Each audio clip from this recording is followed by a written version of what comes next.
Okay, let's move on, no? For number 5.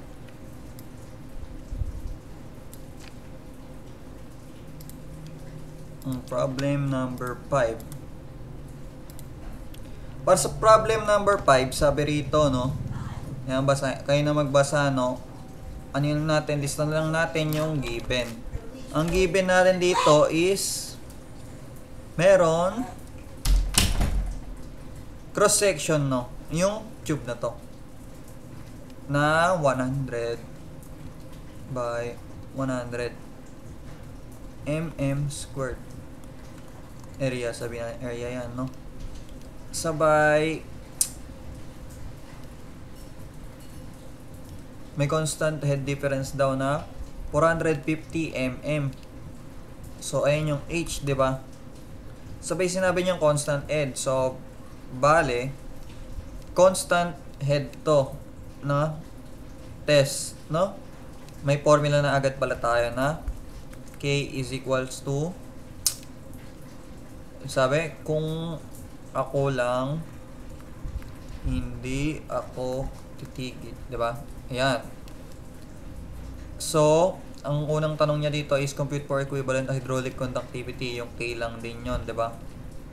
So, 450 mm yung head difference, no? Constant head.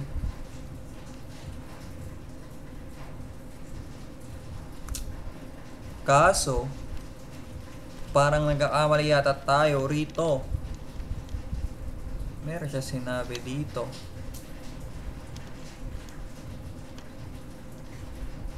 Sabi niya dito, may mga K, no? Sa kada soils. So, ano to? Ano pala ibig sabihin nito? Vertical pala to na flow. Bakit? Kasi tingnan nyo, yung direction of flow is, ano, tinatamaan niya isa-isa. Hindi sabay-sabay, no? Yung kada layer ng stratified soil na to, no? Kasi nakadepende sa arrangement, sabi ni sir. Pwedeng maging ganyan, no? So, ang formula pala natin, no, para sa stratified soil, vertical flow, no, is yung eto, equivalent hydraulic conductivity. KB equivalent is equals to summation ng H over summation ng H over K. Diba? So, alamin lang natin, no, kung ano ba yung summation ng H diyan. Ang summation ng H natin dito is ano, yung kapal ng stratified soil na yun. Ano ba yan? Ito lang yun, no? Ito, no?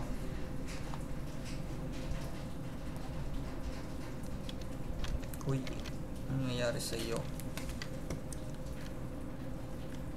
Ito, no? Ayan, yung kapal, no? Sabay pare-pareha sila 200 mm. Sabay pinapakompute dito is naka-centimeter, no? So, kung ayan ang kapal, no, 200 times 3. Or kung gusto mo is gawin mo lang 20 cm, no? Para di ka na mag-convert. So, kasi pinapanap dito is naka-centimeter per second. So, 20 times 3 is equal to 60 centimeter, di ba? Yung summation ng H natin. Yung mga K natin, meron naman ng given. So, tara, let's compute na, no? Yung K vertical equivalent is equal to, ayun, no? Parang, mayroon kasi siya sinabi constant head difference, no? Yung constant head difference naman, no? Kaya natin malalaman, no? Kung stratified, ano ba, no? Yung coefficient of permeability in stratified soil lang hanapin natin, nakadepende sa soil na dadaanan, no? Kapag maraming soil yan, no, naka-layer na soil, ibig sabihin siya ay stratified. Pero kapag walang layer yan, constant head to, no? Yung problem na to, etong gagamitin natin. Tsaka kung mapapansin nyo rin, no, wala naman din kasi sinabi ditong time, so hindi talaga to. Yung area, pwede pa, no? Pwede natin makuha. Yung H meron naman, length of flow, pwede, no? Sabay yung Q is yung volume. Wala naman siya dito sinabi, no? Yung volume ng nakuha, no, in given time, no, sa duration test. So it's logically correct na ito is stratified soil, no. So ang H natin is 60 all over, pare-parehas lang naman ng H nila, no. So factor out natin, no, ang H nila is 20, di ba? Tas yung plus, no, na mga K, no, over K. So 1 over, ano ba yun? 2 times 10 raised to negative 4 plus 3 times 7 times 10 raised to 3.7 pala times 10 raised to negative 3 plus 1.2 times 10 raised to negative 5. Yan. So, i-input na natin sa calc, makukuha na natin yung letter A question. So, 60 all over 20 times 1 over 2 times 10 raised to negative 4 and plus 1 over 3.7 times 10 raised to negative 3 plus 1 over 1.2 times 10 raised to negative 5. And don't forget to put the parenthesis, no? So, equal siya sa pareha lang, di ba? Tama ba? Pareha lang.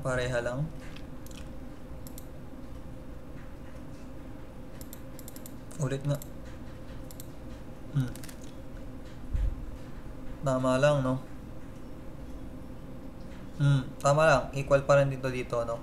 Kasi ito is, sinasabi niya na i-move mo yung decimal mo 5 times, no, to the left. So mag-equal siya dito. So pwede natin sagot dito is 3.4 times 10 raised to negative 5. Ang unit is centimeter per seconds.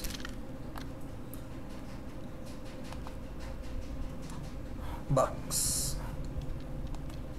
Para sa B is compute the hydraulic gradient. Madali lang to, no. Ang hydraulic gradient natin is I is equal to change in head na given na 450, no, all over length of flow, no, naka mm to, so mm na lang din gamitin natin, no, 200 times 3, no, ito yung length of flow, so 600 siya, equal siya sa 450 over 600, 7.5 ay 0.75, diba? Tama na naman.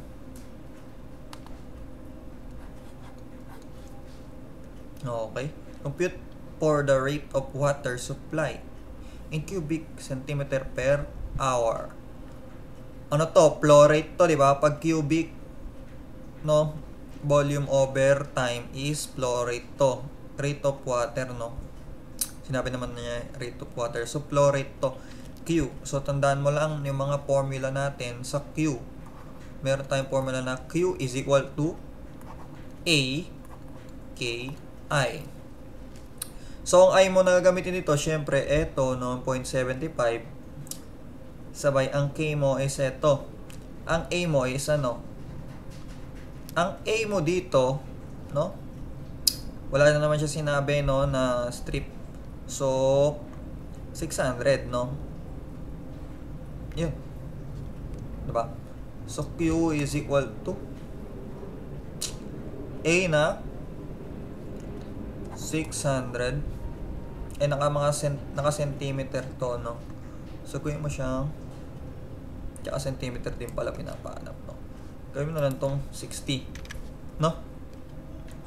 60 times 3.4 times 10 raised to negative 5. Ito is naka-centimeter per second. Convert mo into hour, no? Anong conversion neto? 60 times 60. Diba?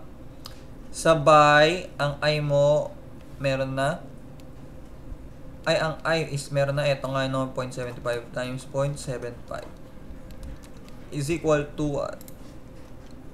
So, answer, no? 60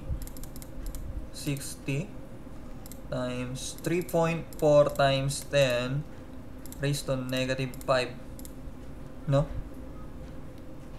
2.5, 60 times 60 na lang nawawala. Equal siya sa, oops, teka lang, second pala to, minute. Saan may mali? Ulit.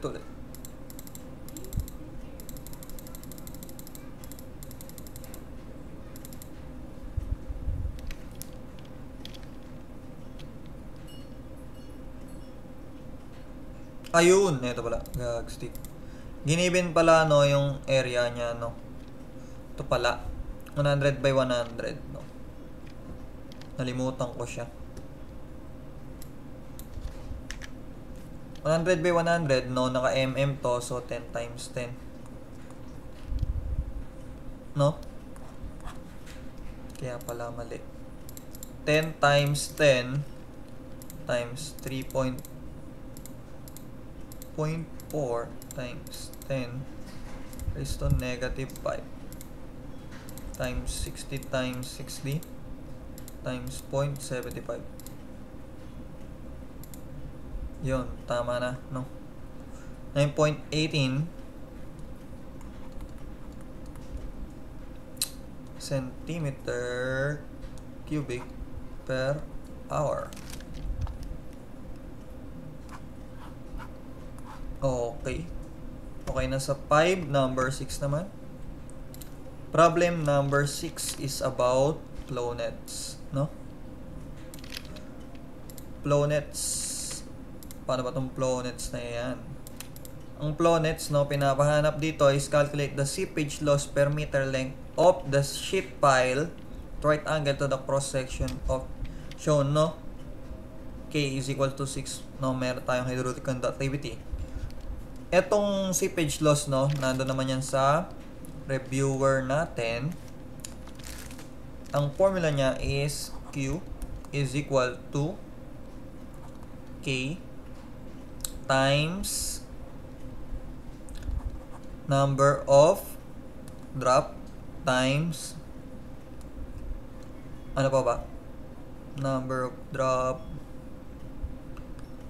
K number of drop sabay yung H, no, or delta H. Ito yung change in elevation, no, sabay number of flow, no, or number of channel flow. Yun. Etong delta H, no, ito lang yan, no, yung difference, no, ito kung sinabi naman na, no, 4.3. Yung halimbawa, ito yung elevation dito with respect sa ground, no, tas ito yung elevation ng tubig dito with respect sa ground, no. Kumbaga ang datum mo dito is yung ground. So, pag i-minus mo yan, dalawang height na yan, pero ang minus mo, no, is yung from upstream to downstream. Ito yung upstream, ito yung down. So, 5 minus 0.7 is 4.3. Ayun yung, ano mo, no, itong H in delta. So, ang K mo is binigay na.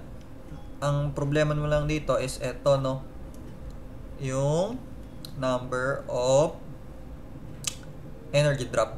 Ito yung number of energy drop. Paano ba to bilangin, no?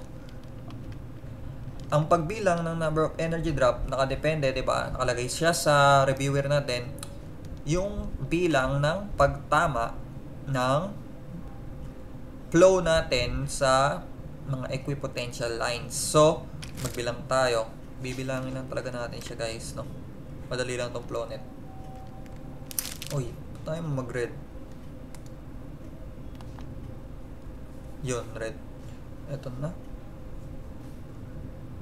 Pero, mag-i-start ka sa ground surface, no? Ito ang start mo. Wala pa yan, no?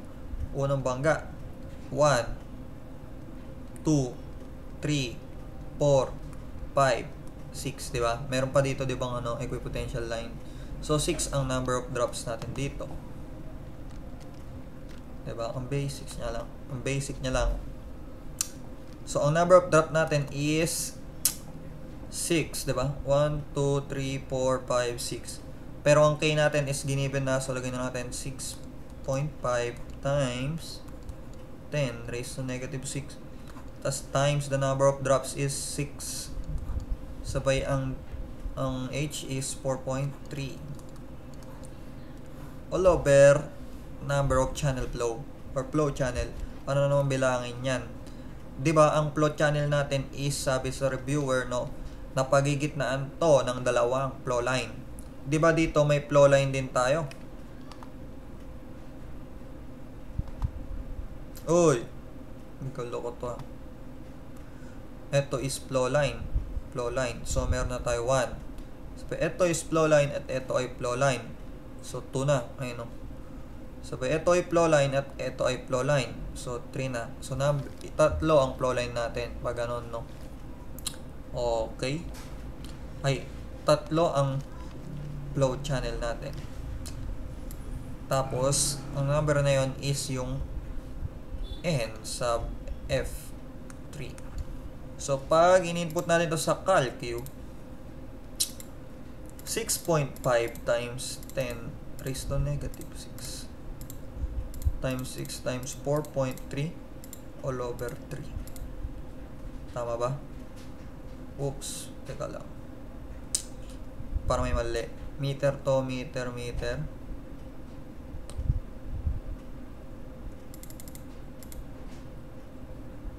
Meter per seconds naman. Meter per seconds. Parang mali yata formula ko. Nabaligtad ko yata. Nabaligtad ko siya.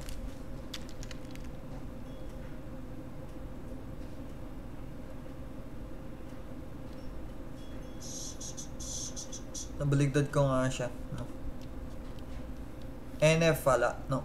NF yung nasa taas.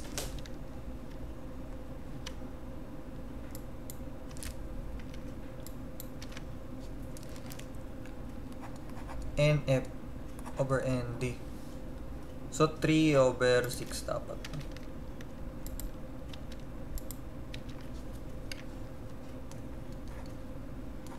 Six. So, ang lalabas is yung nandito.